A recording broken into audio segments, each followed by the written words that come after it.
ചെറുപരിപ്പ് இல்லைன்னா துவரப்பருப்பும் எடுத்துக்கலாம், ரெண்டுமா மிக்ஸ் பண்ணியும் எடுத்துக்கலாம். ஒரு கப்பு வச்சிருக்கேன்.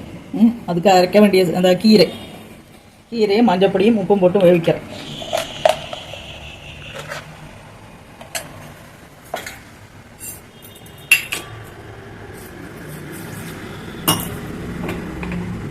அது நல்லா வேகட்டும்.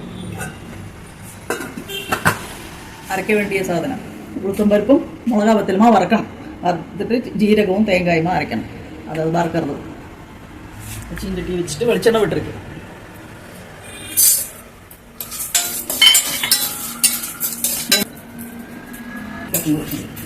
இந்த உளுத்தம்பருப்பும் மிளகா வத்தலுமா வறுத்துருக்கேன். அது தேங்காயும் ஜீரகமும் வச்சுட்டு அரைக்கணும். இந்த அப்புறம் இந்த கீரை அதிகம் வேகணும் வேண்டாம், ஒன்றும் வந்துட்டு போயிடும். அதையும் ஒன்று சுட்டத்தான் வேணும். அரைச்சிட்டு காட்டுறேன். இந்த பருப்பு நல்லா வேவிச்சாச்சு, அதை நான் விடுறேன்.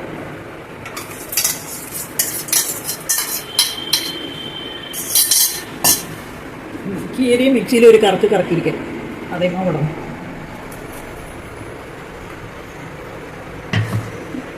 இந்த உளுத்தம் பருப்பு தேங்காய் ஜீரகமா அரைச்சிட்டு அதையும் கலக்கணும். அது கழிஞ்சிட்டு கடுகு பொரிச்சு கொட்டிட்டு அதை காட்டுறேன். பின்ன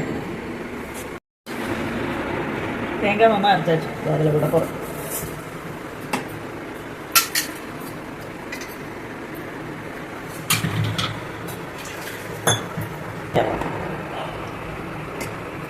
அந்த சைடு கடுகு பொரிச்சு கொட்டுறேன். சீஞ்சட்டி வச்சு வெளிச்செண்ணெய் விட்டுருக்கு.